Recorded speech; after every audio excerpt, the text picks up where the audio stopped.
never know if it could change your life. Take a chance, you're neither wrong or right. You never know if you don't roll them dice. You better roll them dice. You never know if it could change your life. Hello everyone, and welcome back to Dungeon Master of None. It's just me today, Rob, with a special bonus episode of Actual Prep. You have probably heard me and Matt, or me, talk about the campaign that I ran a few years ago, Thunder on the Steppe, and how I've been wanting to work on that campaign book and revive it for a while. So this is really just kind of a working session, I guess, and an accountability project. So now that it's on the timeline, now that it's existent in the podcast records, archives, and you've heard it, I can't continue to waffle. So I'm going to sort of like talk through my process, and I hope that as I do this, you might find something useful about how I approach working on this campaign book, on the setting, and some of the problems that I'm having. So my hope is that this will be interesting to you, but also this is just a way for me to sort of bounce my ideas off of a nebulous audience that may or may not be listening, and to force myself to get to work on this. So what is Thunder on the Steppe? So the idea behind this campaign, and it was really actually very simple, was it started with the Pathfinder First Edition rules. And I liked a lot of things, I still like a lot of things about Pathfinder First Edition, but one of the things I liked a lot was the mounted combat rules. There had not been very interesting mounted combat rules in previous editions of D&D, and there were. In first edition Pathfinder, there are a bunch of rules for mounts and for fighting from horseback and for doing ranged combat, charges, a bunch of cool classes like the Cavalier and the Samurai and so on and so forth, the Sohei.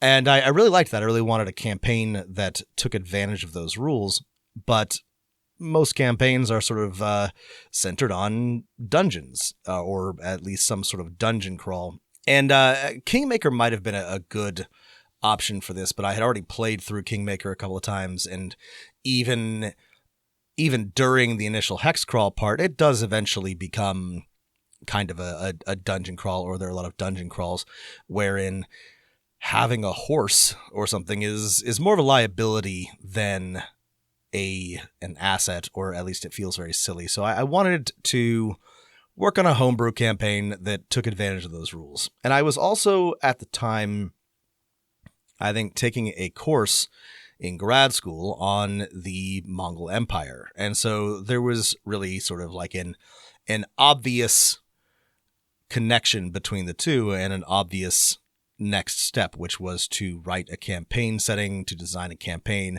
that drew its inspirations from the Mongol Khanate, the Mongol Empire.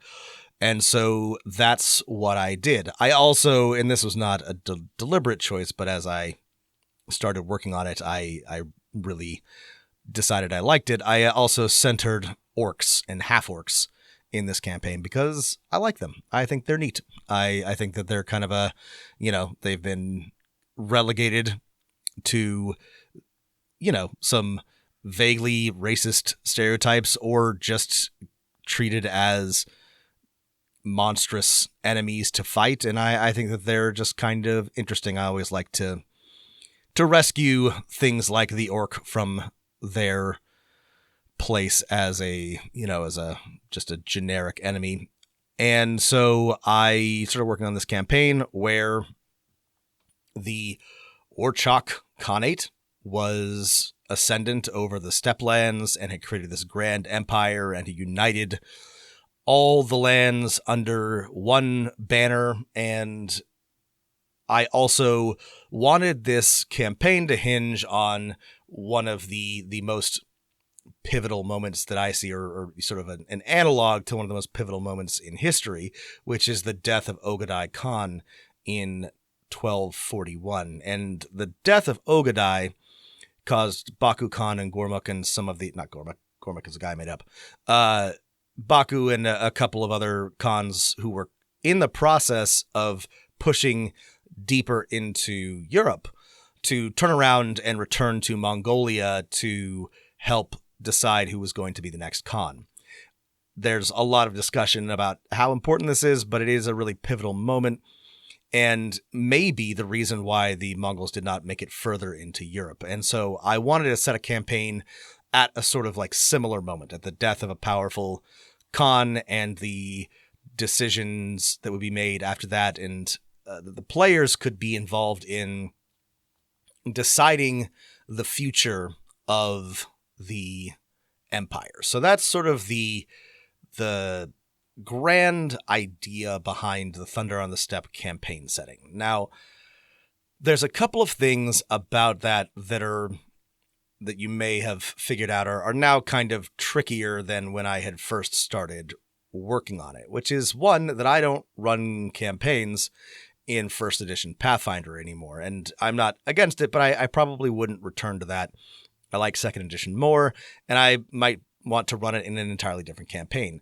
And while I think the campaign setting is really interesting, like I said, a big part of the impetus toward writing this and creating this was to take advantage of these cool mounted combat rules and design essentially an adventure path that would take place almost entirely on horseback. So that doesn't mean that this is not a useful or interesting campaign setting, but it does mean that I kind of need to go about it in a different way. And that if I want it to be applicable to 5th edition or to Pathfinder 2E or just sort of a general purpose campaign setting, that I might need to sort of rethink some of the ways that I have written it and some of the key elements of it, because I had thrown a bunch of things in because they were in Pathfinder 1st edition or because they were interesting parts of Pathfinder 1st edition, either the monster manual or the rules or a class that I thought was interesting. And that can all be repurposed to be more general, but that does take some doing. So I think my first step, my first sort of goal here is to take what I've got and create a Thunder on the Steppe 1.0, which takes everything that I have created and puts it into a campaign document that somebody could use, borrow from, that could be, taken and given to players or to a GM to use as the foundation for a campaign in the Steppe lands, in the world of Thunder on the Steppe. But then I think I would like to, in the future or in the near future, try to adapt it to be less based on Pathfinder 1st edition or have rules for other editions or both.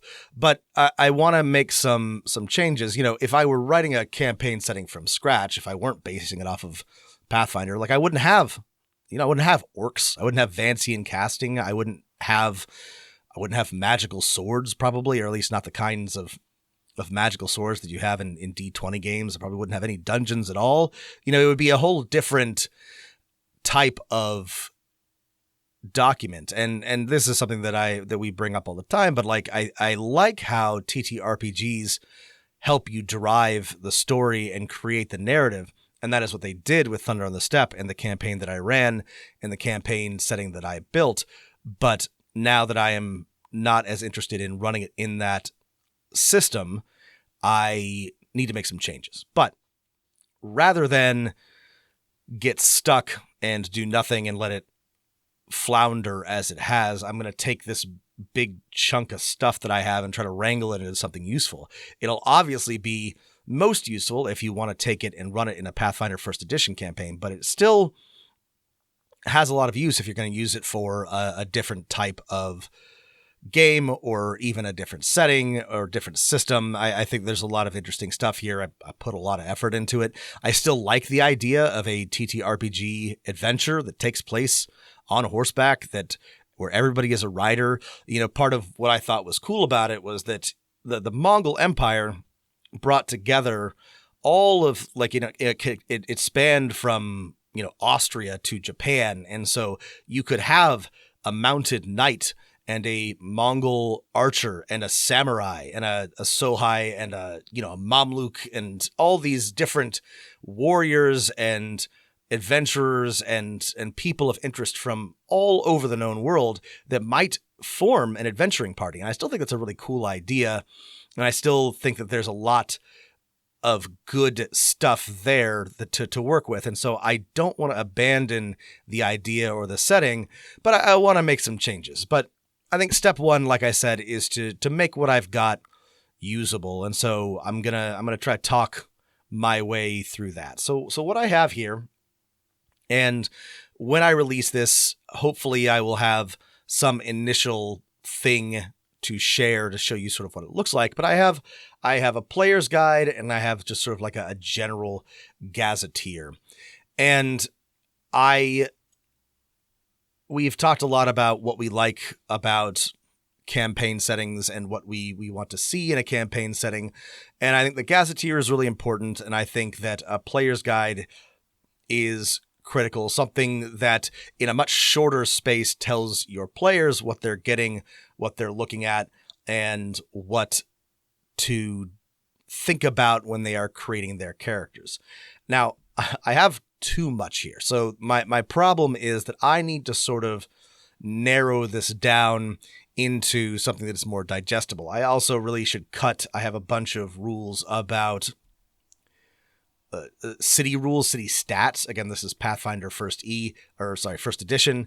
I may put that in like an appendix or something, but that doesn't need to be in sort of the first, Steplands guide, Thunder on the Steppe player's guide, that sort of thing. This was all very much just like me writing it out as I was thinking about it. So I have a bunch of stuff in the Steplands guide, which is not critical, that can be moved to a later document or to an appendix or something like that. I have 2 or 3 factions, but they actually aren't the factions that were most important. So I really should try to move the ones that are supplementary that I ended up not using to, again, a later document, an appendix, and focus on the ones that are critical. There also probably needs to be, I need to revisit this and sort of go over the flow and address some sort of like high level stuff before I start jumping into the, deep lore and history of the world. Matt and I talked about this recently, but like if you are writing a campaign setting or if you're writing a rule book, you don't want to immediately go through the creation myth of your world. This was something that we saw in Wildmount, which was otherwise a pretty good book, but you don't actually get into the relevant world history until, a third of the way through the book.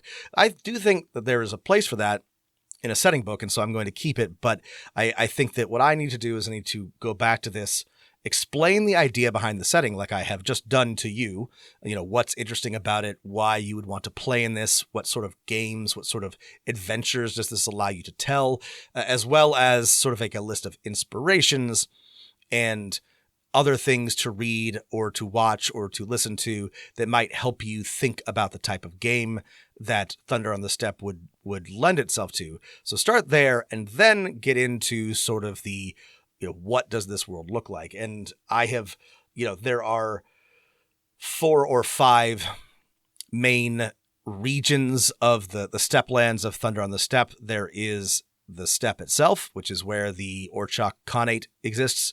And I wrote a lot about it, but I don't actually have like a section on the steppe itself, which is kind of silly. It's the center of the sort of known world that I have made here. There's Avadrabad, which is, it's roughly China. It's a Tengu avian mountain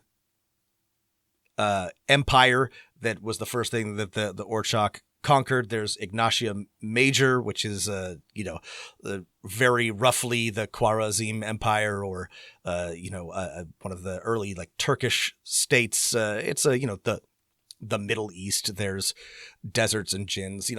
There's not and a lot of the things that I came up with were not brilliantly original, but I tried to put a little like twist on things, and I don't think I failed massively. But I think that for the 2.0 or for the revisiting, I think I'd like to get a lot more creative. And then there's Albion, which is very roughly Europe, and where there are knights and all that. And actually, that was, aside from a few knightly orders and some enemies, that one was pretty like roughly sketched out. So I would want to put a little bit more effort into that. There's also the elves are a seafaring race. They all come from sort of like the Mediterranean. The gnomes live on a big island off of the coast.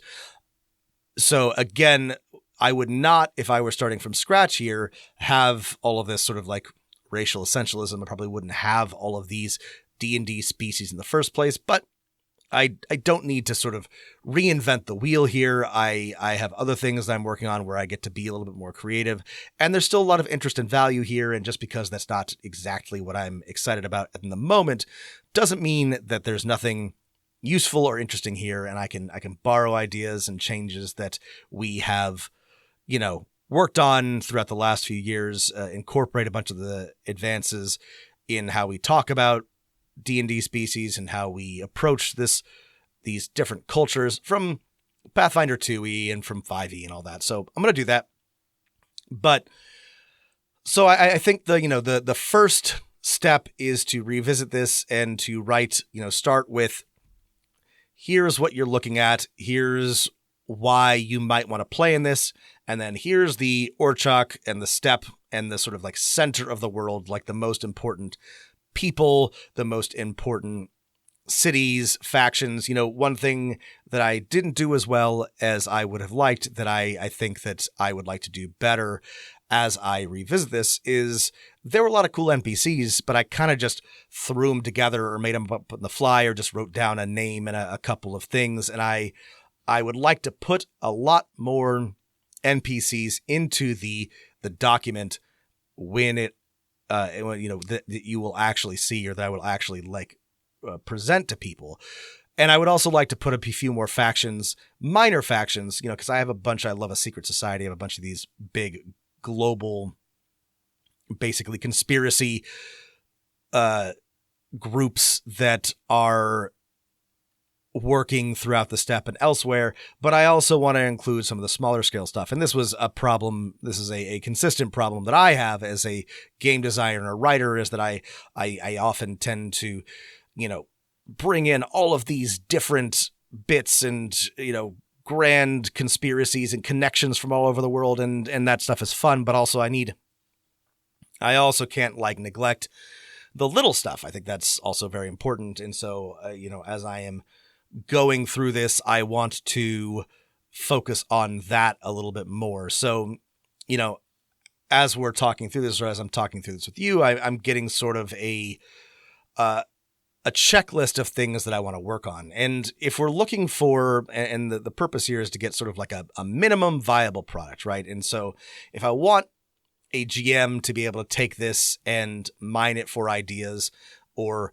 start a game in Thunder on the Steppe, I have most of what they need, but it needs to be reorganized, and it needs to be, there are a few more things that need to be included. And Matt and I have talked a lot about designing campaigns, designing worlds. And so, as I'm sort of flipping through my notes and what I have, a few things that are missing, right? The steppe is underdeveloped. I am missing important NPCs. I don't have enough cities, so I need to make sure that I have written out at least a little bit about each of the major cities and each of the major regions.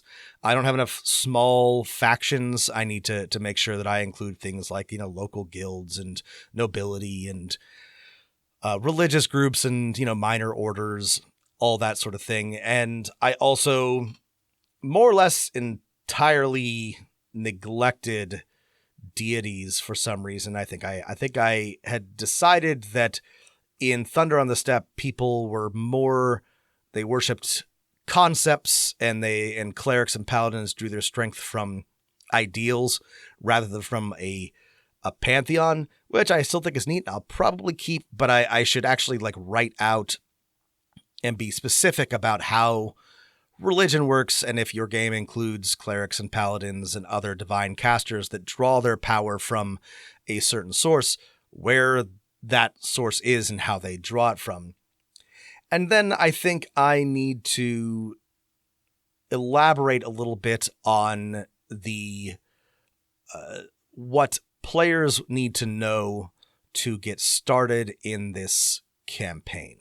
Because I have written out a bunch of basic stuff about each of the various D&D ancestries, but because I was running this for my friends in a very specific moment, and I was able to sort of like introduce them in that first session to this idea of the death of a major Khan, none of that is written out in any of these documents. So I'm realizing there's sort of like a big major hole where that might be. So I need to make sure to ultimately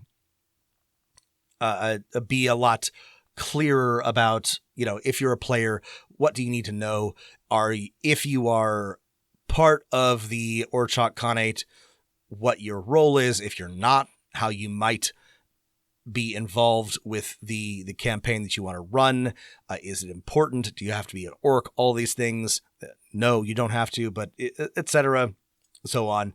I also, just I don't know, a warning to the rest of you. I'm realizing that I have a whole lot of notes, and they're not very well labeled, and a lot of the things that I think that I need to do are probably in there somewhere, but I'm going to have to go through and shuffle things around, edit, cut, so on and so forth. So I guess if you are starting your own campaign, if you're doing a homebrew, let this be a word of warning to you. Learn from my mistakes. Do as I say, not as I do, and take better notes. Be more organized. Don't be like Rob. I also, part of the reason why I'm motivated to do this is Matt and I have talked a little bit about I've started working with InDesign. And so this is a good chance for me to practice taking this and making it more presentable, putting it into a document in columns with art and with sidebars and pop-outs instead of just a big chunky Google Doc, which it kind of is right now. And so I have an opportunity to do what I already wanted to do, which was to make this legible, intelligible, useful to someone else. But also I was going to have to revisit this and make some edits and put some serious effort into it in order to get it to make sense in an InDesign document instead of just, again, like this mess of notes for myself. So it's not a huge disaster that it's so messy, but I do need to go through and revisit it. And speaking of sort of like what you need for a campaign setting, because I was writing this again for my own campaign where I knew exactly where I wanted the players to go, I don't have any hooks. I don't have any sort of like adventure seeds. And so if I was going to make this available to other people to use, I definitely need to write out a bunch of adventure seeds, a bunch of hooks, a bunch of things that you could use to start their own campaign or that you could draw inspiration from in order to get going. And that's fun and easy for me. And I think the last thing that I want to do sort of for 1.0 to get this kind of out the door as I work on a better version of this is to sort of center, again, the horseback. It's to think about what does it mean to come from a culture that is nomadic, that carries their possessions with them, and for you to be, or your players to be, adventurers or player characters that are always mounted or almost always mounted, that are like the Scythians, that are like the Mongols, that are like the Huns, that are like any of the mounted warriors or nomadic peoples that appear so frequently throughout history but have so little written history for us to draw from. And one thing that I would really like to do for 2.0 is get weird with it. Right? Part of the issue, or not issue, but part of the challenge for me is that in D&D, you have lots of things that you can ride that are not just a horse. And while I think the idea of just, mounted combat, horses, low magic fantasy is fun, if we're operating within this framework, then there should probably also be hippogriff riders and mounted warfare platforms on rocks and, dragon riders, obviously, and all of these things. And I never really quite got how to make that work, how to make that feel right, have the horde also include all of these flying mounted warriors. But I think actually it would be kind of neat if the sort of the elite riders, the most skilled and talented and, the most decorated of the Orchok did ride on flying mounts or more interesting magical beasts. So I might sort of lean on that, but I want to have a little section or a little bit of detail on how I would run a mounted campaign and what that would look like, how that would be different, and some ideas for you, the GM, to use to do your own campaign, to run a campaign that takes place from horseback, that centers that movement. And obviously, in case, it isn't clear, that would probably involve some hex crawls or point crawls or, knowing the travel rules or using, knowing how far you can go on horseback and how to stay on a horse or how to treat your horses, animal caretaking, all this stuff. But little bits of what you might want to focus on if you're running a mounted campaign instead of a dungeon crawling campaign, what to focus on instead of torchlight and rations, So that's all what I'm thinking about. That's all what I'm going to work on. And I think that when you are designing your own homebrew, your own campaign, you're mostly writing for an audience of one, for yourself, right? But I actually think it's a good exercise to think about what it would look like if you were going to present it to somebody else, or if you were going to try to share it for free or to put it up for sale or something like that. Because I think that forces you to be a little bit more focused, a little bit more disciplined, and to think through challenges that you might not immediately think of. So, which is why I'm doing this thing sort of publicly for all of you. And I've already come up with a bunch of, I think, good next steps. So I'm excited to get back to work on Thunder on the Steppe. And now that I have, put it out there that I am going to do it, I have to do it. So I will hopefully have something to share, a limited document in the very, very near future. And then not too much later, hopefully, I will have a much more detailed, much more interesting full campaign gazetteer document that I hope that some people will be able to take, but, and use.